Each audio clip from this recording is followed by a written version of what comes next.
સુરતના સરથાણા વિસ્તારમાં ખાડીપુરની સ્થિતિથી સ્થાનિકો ભારે પરેશાન થયા છે। વાલમનગર શુભમ પાર્ક સોસાયટીમાં ખાડીના ગંદા પાણી ઘરોમાં ઘૂસી જતા લોકો પરેશાન બન્યા છે। ગ્રાઉન્ડ ઝીરો પર સામે આવતા દ્રશ્યોમાં લોકોની મુશ્કેલીઓ સ્પષ્ટ જોવા મળી રહી છે। સ્થાનિકોનો આક્ષેપ છે કે વરસાદ ન હોવા છતાં પાણીનો નિકાલ થઈ રહ્યો નથી અને મનપાનું તંત્ર હજુ સુધી અસરગ્રસ્ત વિસ્તારોમાં પહોંચ્યું નથી। સોસાયટીમાં કોઈ સુવિધા ન મળતા લોકોમાં ભારે રોષ જોવા મળી રહ્યો છે।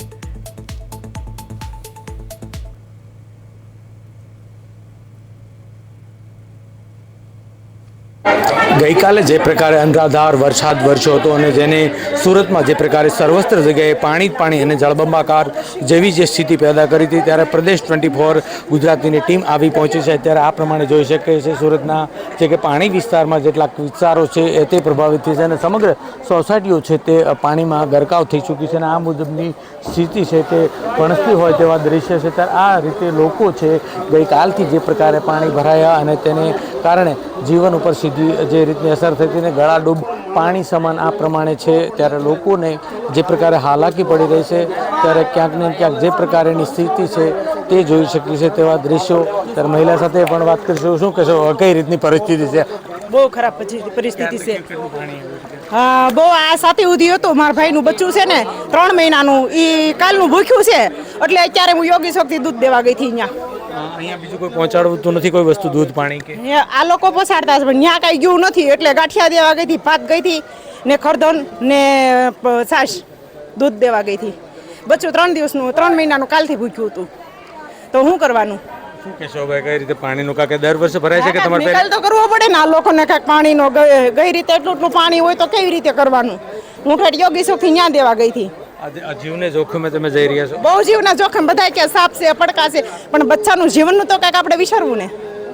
એટલે લોકો છે તે અત્યારે મજબૂર બન્યા છે અને જે પ્રકારની સ્થિતિનું નિર્માણ થયું છે, ત્યારે આ રીતે લોકો છે તે પોતે મહિલા સહિત પોતાના જીવને જોખમે આ પ્રમાણે થતા નજરે પડી જ રહ્યા છે। અને જે પ્રકારના સરકારના અને ખાસ કરીને મહાનગરપાલિકાના જે દાવા હોય છે તે પોકળ સાબિત થતા હોય તેવા જ દ્રશ્યો છે। કારણ કે આ દ્રશ્યો જોઈ શકીએ છીએ ત્યારે મહિલા સાથે અને જે રીતે સ્થાનિકો સાથે વાત કરીશું। શું કહેશો વડીલ, જે પ્રકારે પાણીની પરિસ્થિતિ ક્યારથી છે? કાલે બપોરના 2 થી 3 વાગ્યા પછી આ પાણી ભરાવાનું ચાલુ થયું છે। શું કહેશો, આ પહેલી વખત છે કે આવી રીતે પાણી ભરાય જ? ના, દર વર્ષે આવે છે આ રીતે, દર વર્ષે હોય છે, પણ આ વર્ષે થોડું વધારે છે। કઈ રીતે આમાં સોસાયટીમાં પરિવાર બચાવનું કઈ રીતે આખું હવે ચાલે છે? પરિવાર તો આમાં બચાવવાની ક્યાં વાત, બધા ધાબે ઉપર બેઠા છે, વરસાદના પલ્લે છે। બિલકુલ, તમે શું કહેશો, અહીં કોઈ બીજું તંત્ર દ્વારા કોઈ પાણી દૂધ કે ખાવાનું પહોંચાડે છે ખરું? ના, કોઈ નથી આવ્યું, ખાવા પીવાનું પૂછવા કોઈ આવ્યું જ નથી। પાણી નહીં, દૂધ નહીં, કોઈ વસ્તુ નથી। ક્યારે ઓથરે એવું લાગે છે કે કાંઈ ખબર નહીં હવે ક્યારે કાલનું આમનામ છે, કાલનું તો છે જ હમણાં। ફૂટ 1.5 ફૂટ પાણી ઉતર્યું છે, કારણ કે મારી હાઈટ 5 ફૂટ છે, એમાં 4 ફૂટ તો પાણી ભરેલું છે અને ઘરમાં બી 2.5-3 ફૂટ પાણી ભરેલું છે।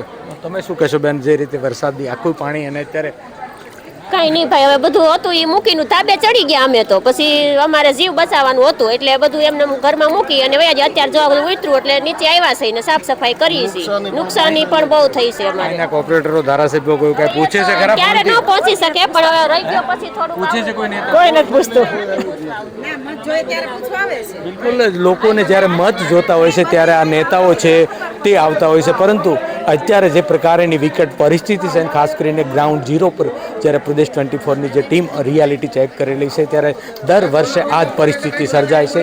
ત્યારે સુરતનું મહાનગરપાલિકાનું તંત્ર, સુરતના એ નેતાઓ જોયેલી આ તમામ પ્રકારની તસવીર કે જે દાવા કરતા હોય છે, તે તમામ દાવા છે તે પોકળ સાબિત તમારા થયા છે અને કરોડો રૂપિયા આ જ લોકોના ટેક્સના પૈસેથી તમે જે પ્રકારેના એસો આરામથી કે એસો ઓફિસમાં કે તમે જે રીતના વરસાદમાં સુરત ડૂબી ગયું હોય અને તમે નાસ્તાની મિજબાની કરી રહ્યા હોય, ખરેખર શરમ લાગવી જોઈએ। કારણ કે લોકો પણ સોશિયલ મીડિયામાં તમારી ટીકા કરી રહ્યા છે અને કહી રહ્યા છે કે ધન્ય છે તમારી આવી જનેતાને। એટલે આ નમાલી નેતાગીરીના કારણે આખું સુરત છે તે પાણી જ પાણી થયું છે। ત્યારે ગ્રાઉન્ડ ઝીરો પર જ્યારે પ્રદેશ 24ની ટીમ જે રીતના દ્રશ્યો જોયા છે અને જે રીતે લોકોની વાસ્તવિકતા છે તે જાણવાનો પ્રયાસ કર્યો છે, ત્યારે અહીં તંત્ર પહોંચ્યું નથી, ત્યાં પ્રદેશ 24 ગુજરાતીની જે ટીમ કારણે લોકોને છે તે હાલાકી વેઠવાનો વારો આવ્યો છે। ત્યારે દર વર્ષે થતા હોય તેવા દ્રશ્યો। શું કહેશો વડીલ, જે પ્રકારે પાણી આવ્યું છે અહીંયા કેવી સમસ્યા?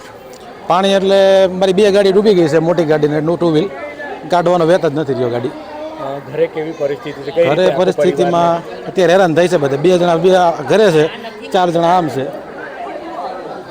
બિલકુલ, તો લોકોનો રોષ પણ સ્પષ્ટપણે છે અને જે રીતે જોઈ શકીએ છીએ તેવા દ્રશ્યો અહીં જે પ્રકારની તકલીફ ને જે પ્રકારની યાતના છે તે અહીં જોઈ છે. કારણ કે સુરતીઓને જે પ્રકારનો સૌથી લાંબો ટેક્સ દેનારી પ્રજા આજે જે પ્રકારની હાલાકી ભોગવી છે તે આ ક્યાંક ને ક્યાંક તંત્રના ભાગીદાર, નેતાઓ પણ ભાગીદાર આમાં હોઈ શકે તેવા આક્ષેપ લોકો કરી રહ્યા છે. કારણ કે ચૂંટણીમાં મત જોતા હોય છે ત્યારે નેતાઓ હોંશે આવી જતા હોય છે, પરંતુ અત્યારે ફોન સુદ્ધા કોઈ કરતું નથી અને જેના કારણે પરિવારથી માંડીને લોકોને અત્યારે નાના બાળકોથી લઈને જીવવું દહેલું બની ગયું છે અને પોતાના બાળકોને શું ખવડાવવું, શું દૂધ પીવડાવવું, એટલે એ દયની સ્થિતિમાં છે. ત્યારે મને એક કવિની પંક્તિ યાદ આવે છે કે દેવડીએ દંડાય છે છોર મુઠી જારનો ને લાખ ખાંડી લૂંટનારા મહેફિલે મંડાય છે. મને એ નથી સમજાતું કે છાને આવું થાય છે. જે રીતની ગ્રાઉન્ડ રિયાલિટીમાં આજે જે આખી વાસ્તવિકતા દૃશ્ય આવી આ એક સોસાયટી છે, પણ આવી અનેક સોસાયટી પ્રભાવિત થયા છે અને લોકોનું જીવન છે તે વ્યસ્ત કરતું નજરે પડ્યું. ત્યારે હજુ લોકો કે તંત્ર કઈ રીતે આનો નિકાલ કરશે તેના ઉપર સૌ કોઈની નજર મંડાય છે. જલ્દીથી જલ્દી પાણી ઓછરે તેવી લોકો સ્થાનિકો કહી રહ્યા છે કે તંત્રને કે કંઈક કરે. હવે તો ભગવાન ભરોસે આખું સુરત હોય તે રીતની સ્થિતિ અત્યારે જોવા મળી રહી છે. કેમેરામેન અજય કુમાર સાથે અરવિંદ રાઠોડ, પ્રદેશ 24 ગુજરાતી.